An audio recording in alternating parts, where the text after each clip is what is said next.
bagaimana mungkin gitu kan, ibaratnya, bagaimana mungkin kita bisa memperbaiki ataupun perbaikan ke depan apabila dia tidak punya sidik tadi, tidak punya visi misi tujuan tadi.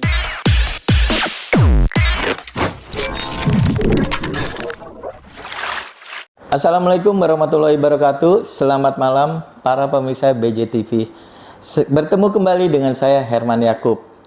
Hari ini dan malam ini saya berbincang-bincang dengan salah satu caleg dari Partai PAN nomor urut 7, Dapil 3 wilayah Ciwandan dan Citangkil.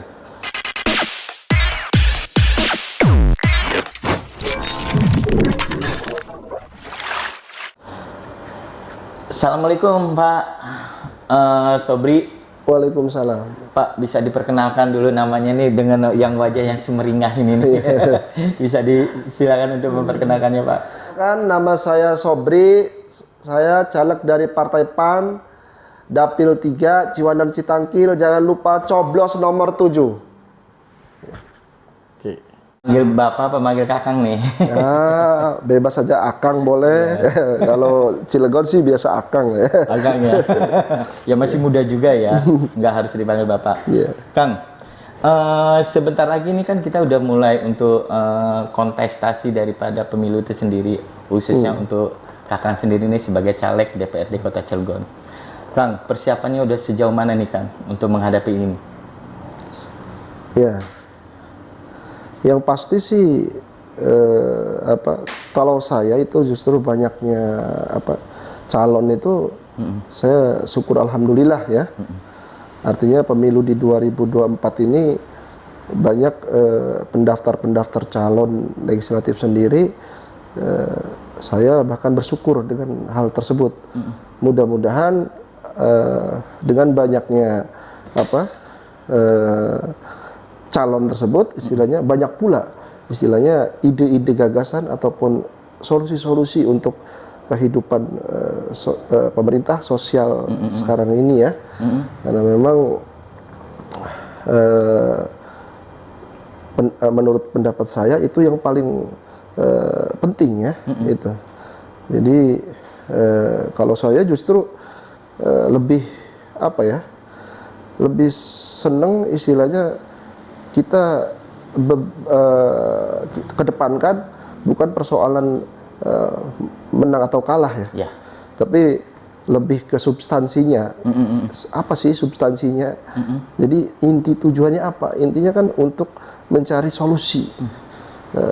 Artinya kendala-kendala ataupun persoalan-persoalan baik pemerintah maupun sosial ke depan ini kan mungkin itu Bang ya. Artinya kita akan bisa lebih mengetahui sisi masyarakat maunya apa gitu ya. Mau diarahkan yang kemana gitu ya. Nah, beberapa sebelumnya kan kita mengadakan ada sosialisasinya sendiri ya kan. Itu ada kendala pastinya atau ada kesenangannya seperti apa itu? Ya, itu justru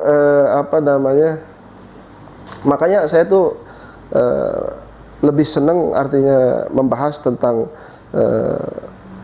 problem-problem ataupun kendala-kendala daripada solusi-solusi di sosial pemerintah sendiri. Saya lebih mengedepankan dalam rangka termasuk dari salah satu daripada tagline saya yaitu revolusi adab, mari kita lakukan perbaikan, perombakan dalam hal keadilan, kebijaksanaan dan ketentraman dan kesejahteraan itu sendiri itu. Karena untuk revolusi adab sendiri itu yang sebenarnya lebih ke ini ya, lebih ke saling menghargai, lebih kita istilahnya lebih mempertimbangkan aspek-aspek sosial, budaya ataupun istilahnya aspek keagamaannya ataupun aspek pemerintahannya dan juga kita lebih istilahnya untuk mencapai kesejahteraan itu kan itu kan intinya Bang. Itu. Jadi di situ saya sampaikan daripada salah satu tagline saya di situ, perombakan dan revolusi adab sendiri itu yang mana kita harus menerapkan keadilan, di mana di situ dalam rangka kebijaksanaannya juga untuk mencapai ketentraman dan kesejahteraan itu. Gitu. Ya, kalau kita bicara masalah keadilan nih, kan slogan Kakang luar biasa ya. Kalau dilihat ini suatu inspirasi yang sangat-sangat kita tidak berbanding beda yang lainnya kan gitu. Kita bicara keadilan, apakah memang itu sudah bisa jadi keadilan itu bisa diterapkan? Dan sementara di Cilegon sendiri, apa bisa dikatakan adil? Itu bisa ada keadilannya? Iya, ya seperti yang saya sampaikan tadi bahwa dalam hal konteks keadilan itu saya mengajak untuk melakukan perbaikan dan istilahnya dalam rangka perombakan tersebut untuk dilakukan perombakan revolusi adab sendiri. Maksudnya agar sesuai dengan aspek-aspek ataupun nilai-nilai sosial, budaya ataupun agama ataupun pemerintahan sendiri yang seyogianya seperti apa sih gitu, biar supaya kita semestinya untuk lebih ada kita lebih ke nilai keadilan itu sendiri, gitu. Artinya perlu saya sampaikan di sini, ya fenomena di Cilegon sendiri ya, itu revolusi industri itu sangat tinggi, berkembang pesat ya. Revolusi lapangan pekerjaan juga tersedia banyak ya. Itu. Nah, ironisnya itu di sini Cilegon sendiri setelah saya beberapa titik sosialisasi itu keluhannya itu ya itu lapangan pekerjaan, terus keterpurukan ekonomi gitu kan. Saya ironis melihat itu karena memang ini bisa jangan sampai istilahnya terjadi darurat pengangguran dan darurat ekonomi itu sendiri gitu. Ini saya ironis sekali gitu. Ya, artinya dari sisi itulah makanya Kang Sobri menyampaikan bahwa inilah harus kita berikan satu keadilan kepada mereka itu sendiri agar mereka tidak terbengkalai, artinya tidak terjadinya suatu pengangguran. Padahal revolusi industri sangat luar biasa di kota Cilegon itu sendiri ya, gitu ya. Itu maksud saya itu. Ya, artinya itulah yang akan menjadi slogan kita membuatkan suatu keadilan gitu. Tenaga kerja yang ada di kota Cilegon sendiri itu kan sangat minim ya, khususnya warga Cilegon sendiri. Sementara tenaga kerja luar itu banyak sekali yang ada di kota Cilegon. Itu menyikapinya bagaimana untuk agar masuknya pemuda khususnya tenaga kerja yang ada di kota Cilegon itu yang lokal yang menjadi prioritas. Oke, jadi maksud saya begini Bang, jadi dalam hal istilahnya keadilan itu sendiri harus sesuai dengan revolusi adab itu sendiri. Yang maksud saya keadilan itu harus sesuai dengan nilai-nilai ataupun aspek sosial. Harus istilahnya di situ ada aspek secara etikanya, secara moralnya gitu. Nah ini ironisnya itu kan yang dimaksud saya itu sekarang ini ya seperti apa yang saya sampaikan tadi bahwa dibanding istilahnya itu tenaga kerja lokal ataupun asing ataupun luar itu lebih banyak istilah tenaga kerja asing ataupun luarnya. Nah ini di sini maksud saya mirisnya, ironisnya itu di situ. Di situ tuh tidak ada nilai istilahnya aspek istilahnya secara etika ataupun moral ataupun secara aspek sosialnya itu. Seyogianya itu semestinya itu untuk menerapkan keadilan itu seperti apa sih kan itu. Makanya harus mengacu ke nilai-nilai sosial ataupun nilai-nilai etika itu sendiri ataupun nilai-nilai moral itu sendiri. Gitu. Kan sekarang begini, ketika istilahnya perekonomian, konteksnya gini, ketika perekonomian istilahnya ataupun industri kota Cilegon maju tapi rakyatnya istilahnya terpuruk, kan itu etikanya di mana? Itu tidak adil jatuhnya. Kan tidak adil jatuhnya. Kan nilai sosialnya di mana kan itu, Bang, maksud saya. Itu. Jadi makanya ya setidaknya istilahnya taruhlah misalkan lokal itu misalkan 70%, istilahnya 30% itu tenaga luar atau asing kan itu, Bang. Artinya masih worth it secara lah ya. Worth it artinya. Secara ini oke lah, misalkan 60-40 lah ibaratnya, 60 lokal, 40-nya 40 luar ataupun asing lah gitu kan. Ataupun minimal 50-50 lah, Bang, gitu maksud saya kan gitu. Ibaratnya 50 lokal ataupun ini 50 ibaratnya luar atau asing kan masih imbang ibaratnya kan gitu. Jadi jangan jomplang seperti ini kan. Itu maksudnya. Jadi masih bisa lah untuk menjadi suatu kebijakan itu ya, untuk maksudnya agar masyarakat Cilegon sendiri bisa menikmati apa yang didapatkan hasil yang daripada kota Cilegon. Ya, itu. Jadi maksud saya gini, jadi kita sesuai dengan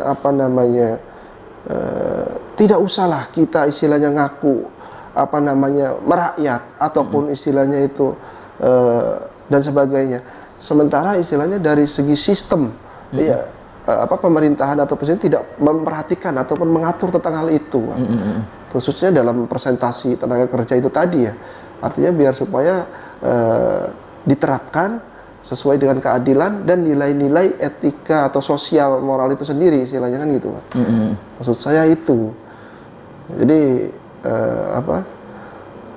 di mana di situ ya untuk jauh lebih dengan kebijakan itu sendiri itu lebih jauh gitu. Artinya itulah akan muncul daripada kesejahteraan itu juga ya, sehingga masyarakat daripada khususnya kota Cilegon menjadi tidak merasakan gue sekarang sudah adil ternyata kan gitu ya.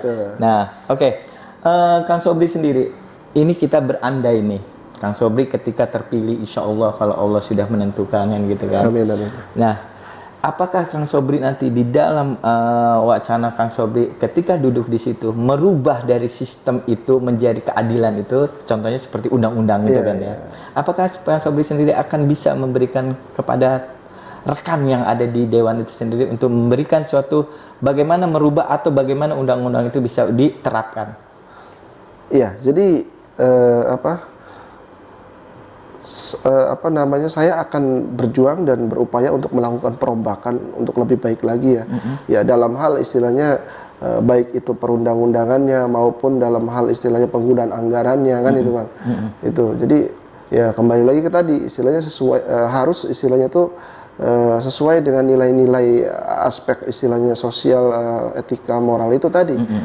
Yang saya tagline sesuai dengan tagline saya, revolusi adab itu sendiri. Dan itu, Bang.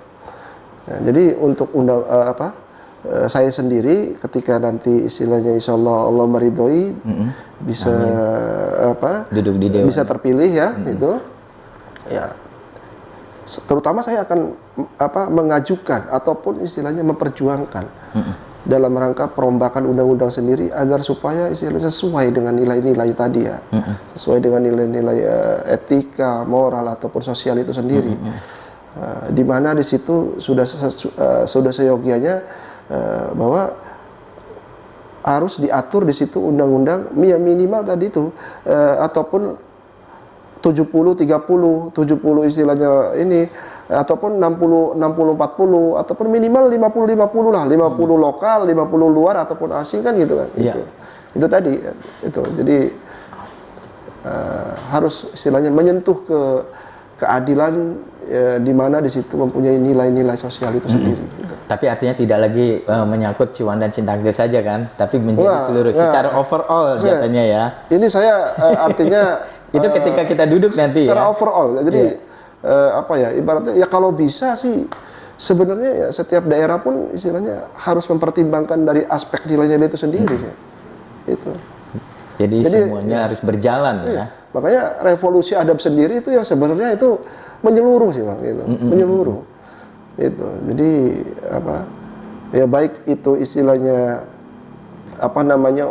warga manapun itu, baik itu istilahnya warga asing ataupun ya semuanya itu harus mempunyai nilai-nilai revolusi adab itu sendiri. Mempunyai yang dimaksud saya nilai-nilai revolusi adab itu nilai keadilan yang mempunyai aspek sosial, etika dan moral itu tadi.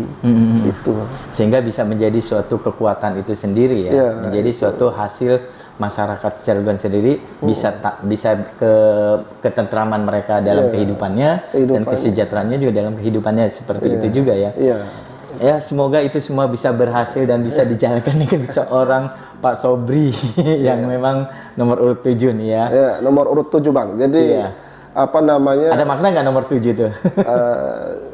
Ada Bang. Jadi apa namanya? Mungkin ini sudah saatnya kita melakukan perbaikan. Kita terapkan revolusi adab sendiri sesuai keadilan yang perombakan keadilan. Agar supaya sesuai dengan nilai-nilai sosial, apa namanya, etika dan moral itu sendiri. Gitu. Artinya merata dengan kesejahteraan lah ya, untuk keseluruhan itu. Ya, jadi ya tadi itu tidak akan mungkin lah kita bisa tentram ataupun sejahtera itu kalau kita tidak ada keadilan, tidak ada apa namanya kebijaksanaan. Itu Bang. Jadi ya nggak beda jauh-jauh lah Bang. Kita gini ya. Keluarga kita aja ibaratnya kan, ketika tidak ada keadilan dan kebijaksanaan, otomatis tidak akan ada tentraman dan kesejahteraan itu, Bang. Itu. Terhadap diri kita aja, diri kita nih. Coba, Abang, ketika waktunya istirahat, waktunya tidur, ataupun ini tidak istirahat, tidak adil dengan diri sendiri, itu tidak akan ada yang namanya kesejahteraan itu. Iya, artinya ada suatu keberontakan terhadap diri sendiri ya. Timbullah suatu yang namanya kriminal juga. Jadi itu.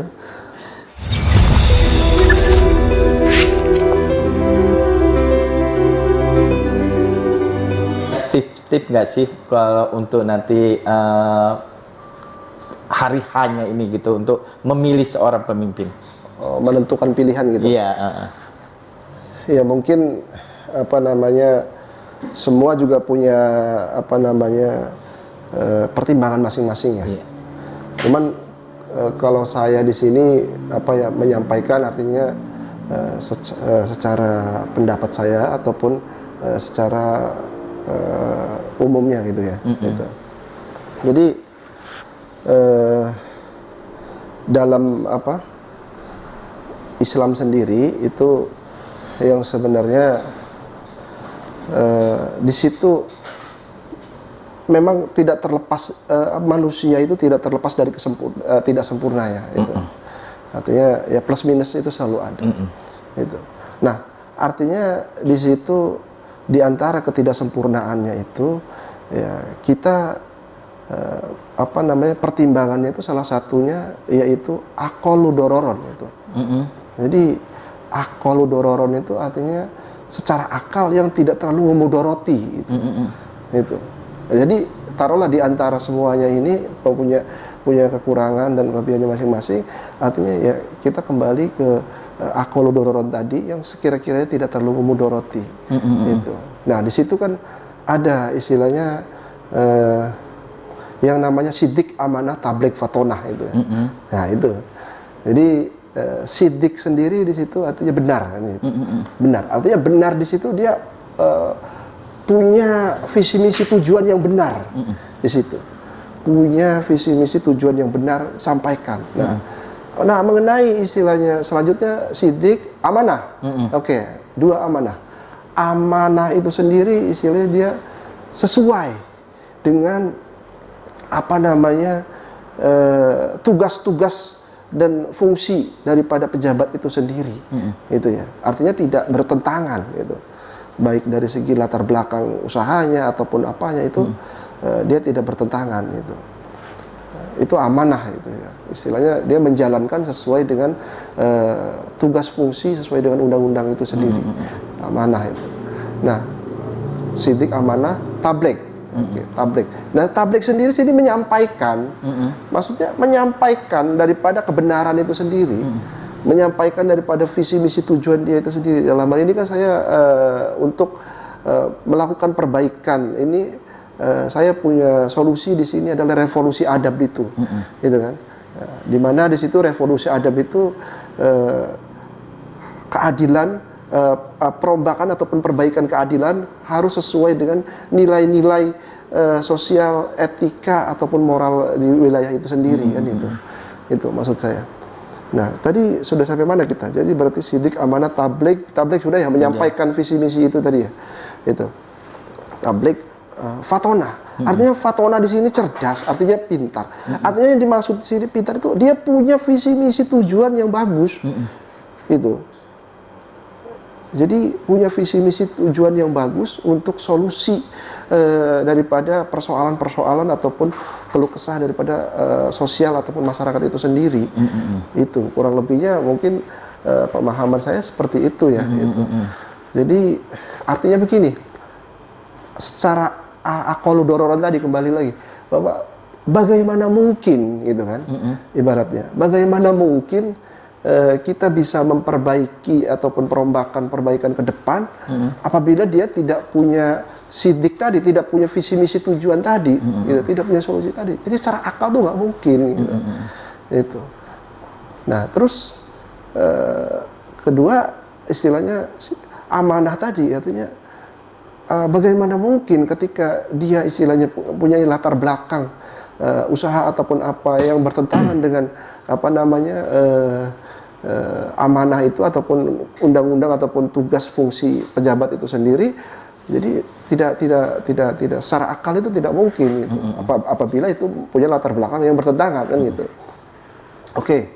Nah, ketiga artinya tabligh sendiri ya itu bagaimana istilahnya untuk menyampaikan kita ke apa namanya, baik itu istilahnya rapat paripurna ataupun rapat dalam hal istilahnya ini, kalau kita tidak punya visi misi tujuan itu tadi ya susah Bang itu. Nah mungkin itu Bang tips dari saya itu. Jadi pilihlah istilahnya yang sekira-kiranya tidak terlalu memudoroti secara akal itu yang artinya ya sekalipun tidak 100% mendekati tabligh amanah tabligh sidik amanah tabligh fatona itu ya minimal istilahnya